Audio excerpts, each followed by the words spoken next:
എന്തെങ്കിലും പറ. ഉത്തരം ഞങ്ങൾ വിട്ട് ഉത്തരത്തിന് പിടിവിട്ട് അടുത്ത് പറ. ഉത്തരം ഞങ്ങൾ കാണുന്നില്ല. പിന്നെയും വീണ്ടും വിശ്വാസത്തിൽ ഉത്തരം താങ്ങുകയാണ്. ഉത്തരത്തെ പിടിവിട്ട് ഇത് അടുത്ത് പറ. പുള്ളി അടിച്ചിട്ട് റിപ്പീറ്റ് ആയിട്ട് പറയുന്നു പലതും. ഉത്തരത്തിന് പിടിവിട് അടുത്ത പറയും. അതെ അതെ, എന്ത് കഷ്ടമാണ് ഒരാളെ ഉത്തരം വിട്ടണം വീണോട്ടെ തലയിൽ വേണ്ടിട്ടോ കുഴപ്പമില്ല. അടുത്ത പറ. ഇന്നലെ യുദ്ധവിരുദ്ധമായ നിലപാടിനനുസരിച്ച് സംസാരിക്കുന്നു. എന്റെ പൊന്നടാവിമാര് പറയാൻ ഉപയോഗിക്കുന്നില്ലേ? ഈ പറയുന്ന അജിനോ, ഈ പറയുന്ന ഇക്കാക്കയോ, ഈ പറയുന്ന പഞ്ചാര കൊണ്ടുവന്ന് പറയാതിരിക്കുന്നില്ല. അത് മിണ്ടായിരിക്കും. ഞാൻ ഈ പറയുന്നതായിരിക്കും മിണ്ടരുത്. അപ്പം എനിക്ക് പറയാനുള്ള കാര്യങ്ങൾ അത്രേ ഉള്ളൂ. ഈ പറയുന്ന ഇറാനെ സപ്പോർട്ട് ചെയ്തിട്ട് ഇവിടെ വലിയ ഇതായിട്ടാണ് ഈ പറഞ്ഞ കമ്മ്യൂണിസ്റ്റ് പാർട്ടി ഇവര് പറഞ്ഞ ജാഥ നടക്കുന്നു. ഇറാനെ സപ്പോർട്ട് ചെയ്തു. ഇവര് പണ്ട് ഇറാഖിനെ സപ്പോർട്ട് ചെയ്തിട്ടുണ്ട്.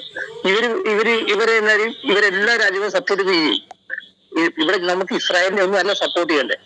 ഇവിടെ ഏത് ചട്ടത്തിനെ സപ്പോർട്ട് ചെയ്ത് ജനാധിപത്യ ഒരു വ്യവസ്ഥയെ നശിപ്പിക്കുന്ന ഒരു ഇത് ഇവിടെ ഉണ്ടായിട്ടുണ്ടെങ്കിൽ ഒറ്റ കാര്യം പറയാനുള്ളൂ. എന്താണ് ഇവിടെ നടന്ന സംഭവം? ഇവന്മാര് ആണോ ഇതിനെ ഒപ്പുവെച്ചിട്ടുണ്ടോ ഇല്ലയോ? ഒപ്പുവെച്ചിട്ടുണ്ട്.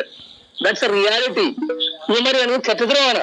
എന്നിട്ട് ഒപ്പുവെച്ചിട്ട് പിന്നെ ഇവന്മാര് ചെയ്തുകൊണ്ടാണ് അതിനെ ഇത് ചെയ്യാൻ സമ്മതിച്ചിട്ടില്ല. ഏത് നെറ്റ്വർക്കിന് പ്രശ്നം വരുന്നത്. ഓക്കെ, അപ്പം ഞാൻ പറയുന്നത് ഇന്ത്യയും ഇസ്രായേലും ചെയ്ത പോലെയോ അല്ല ശരിക്കും ഇറാൻ ചെയ്തത്. അപ്പം നിങ്ങളിവിടെ ഈ ഇടതുപക്ഷ പ്രസ്ഥാനം പറയുന്ന പോലെ നമുക്കിപ്പോ ഇവിടെ ഈ പറയുന്ന സഖാക്കന്മാര് പറയുന്ന പോലെ ആണോ ഇവിടെ നടന്നത്?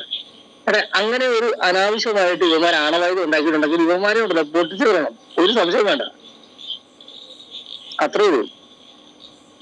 ജിമ്മ നേരത്തെ ഈ പോയിന്റ് പറഞ്ഞു. കുഞ്ചു അടുത്താളെ വിളിക്കും.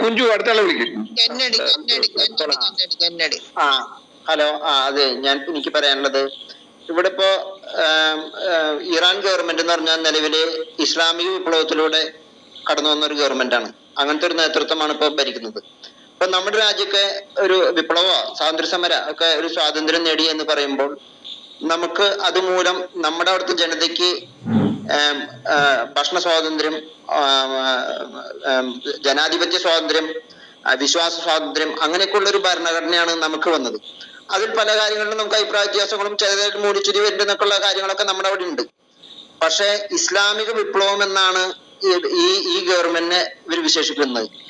ഈ വിപ്ലവം എന്ന് പറയുമ്പോൾ എല്ലാവരും വിചാരിക്കുക അതൊരു പുരോഗതിയാണെന്നും ആ ജനതയെ അധോഗതിയിലേക്ക് കൊണ്ടുപോയ ഒരു ഗവൺമെന്റിൽ നിന്നുള്ള സ്വാതന്ത്ര്യം ലഭിക്കാനുള്ള ഒരു അവസരമാണ് ഇപ്പോൾ നെതന്യാഹു ആരും ആയിക്കോട്ടെ. പക്ഷെ ആ ജനതയ്ക്ക് ഇപ്പോ ലഭിക്കാൻ പോണത് ആ ജനതയെ വെച്ച് നോക്കുകയാണെങ്കിൽ അവർക്ക് ഈ ക്രൂര ഗവൺമെന്റിൽ നിന്നുള്ള ഒരു വിടുതലാണ്. ഒരു പക്ഷെ ഇസ്രായേൽ ചെയ്യുന്നത് അവരുടെ താല്പര്യങ്ങൾക്ക് വേണ്ടിയിട്ടായിരിക്കാൻ പോലും ശരിക്കും ആ ജനതയിനേക്കാൾ ഉപരി ആ നേതൃത്വത്തിനെയാണ് അവർ ആക്രമിക്കുന്നത്. അത് ഒരു പക്ഷെ അവിടെ ജനതയ്ക്ക് പഴയ സ്വാതന്ത്ര്യത്തിലേക്കും അവർ പുരോഗതിയിലേക്കും കടന്നു വരാനുള്ള അവസരമായിരിക്കാം. അഥവാ ഇനി ഈ ഇസ്ലാമിക വിപ്ലവം തന്നെ ആഗ്രഹിക്കുന്ന ആൾക്കാരുണ്ടെങ്കിൽ അവർക്കൊരു ഒരു ഭാഗമായിട്ട് അവർക്ക് ഈ ശരീരത്ത് മൂലം കൊണ്ടു നടക്കുകയും മറ്റുള്ളവർക്ക് സാധാരണ മറ്റുള്ള രാജ്യങ്ങളിലുള്ള പോലെ സ്വാതന്ത്ര്യത്തോടുകൂടി എല്ലാ മേഖലയിലും മറ്റു മനുഷ്യരെ പോലെ പുരോഗതി പ്രാപിക്കാനും ഒക്കെ ഫ്രീഡത്തിനൊക്കെയുള്ള അവസരം, വിശ്വാസമില്ലായ്മയിലും ഒക്കെ അവന്റെ സ്വാതന്ത്ര്യം ജീവിക്കാനുള്ള ഒരു അവസരമായി തീരാനായിട്ട് അത് ഉണ്ടാവുന്നത്. പക്ഷെ ഇവിടെ ചാനലുകളും ഇവിടെ ഇടതുപക്ഷം പോലും പലപ്പോഴും പറയുന്നത് ആ കാര്യം പറയുമ്പോൾ പതുക്കെ അതിനെ ഒരു ഇസ്ലാമിക വിപ്ലവത്തിലൂടെ എന്ന് പറയുള്ളൂ. ആ വിപ്ലവം എന്ന് അവർ പറയുമ്പോൾ എല്ലാവരും വിചാരിക്കുക മറ്റുള്ള എല്ലാ വിപ്ലവങ്ങളുടെ പോലുള്ള ഒരു പുരോഗതിയും ജനങ്ങൾക്ക് നന്മയാണ് ആ വിപ്ലവത്തിലൂടെ കടന്നു വന്നതെന്നാണ്. പക്ഷെ ഇവിടെ ഒരു ശരിക്കും പറയുന്നത് ഇസ്ലാമിക പൈശാചിക വിപ്ലവം ഇതിലൂടെ ഗവൺമെന്റ് വന്നിട്ടുള്ള ആ ഖുമൈനിയും സംഘത്തെയും പരസ്യമായി ജനങ്ങളുടെ മുമ്പിൽ ശിക്ഷിക്കാനുള്ള അവസരമാണ് ഇപ്പൊ വന്നിട്ടുള്ളത്. അങ്ങനെ ആ ജനതയ്ക്ക് സ്വാതന്ത്ര്യം ലഭിക്കാനായിട്ട് ഇടപെട്ടെ. ഇനി അവർക്ക് അത് ലഭിച്ചു. ലഭിച്ചിട്ട് അവര് പിന്നെ അതും അവസാനിപ്പിക്കുന്നില്ല. പിന്നെ അവർ ആയും കൂടി ഭംഗിയായിട്ട് ചെയ്തത് ഈ ഇസ്രായേൽ എന്ന് പറഞ്ഞ രാജ്യത്തിനെ അവർ പലതരത്തിലും മറ്റു പ്രോക്സികളിലൂടെ ഇതും കൊടുത്ത് ആക്രമിക്കുകയായിരുന്നു. ഇവര് ഈ ആണവായുധം കിട്ടിക്കഴിഞ്ഞാൽ എങ്ങനെ വന്നാലും ഇതുവരെ അവരുടെ കയ്യിലുള്ള സാധനങ്ങളൊക്കെ ഇസ്രായേലിനെതിരെ ഉപയോഗിക്കാൻ മറ്റുള്ളവർക്ക് കൊടുത്തിട്ട് മാറി കുറിച്ചുള്ള ചർച്ചയല്ലല്ലോ ആണോ?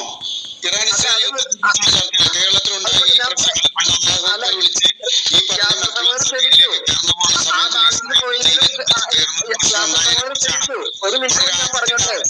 നിങ്ങൾ മറ്റുള്ളവരൊക്കെ പറഞ്ഞപ്പോ ഇത്രയും കേട്ടിരുന്നല്ലോ, നിങ്ങൾ എന്നോട് ക്ഷമിക്കൂ. അപ്പോ കേരളത്തിലുള്ള ജനത എന്തായാലും നമ്മൾ ലഭിക്കുന്ന സ്വാതന്ത്ര്യം നമ്മുടെ ഇന്ത്യയിൽ നമുക്ക്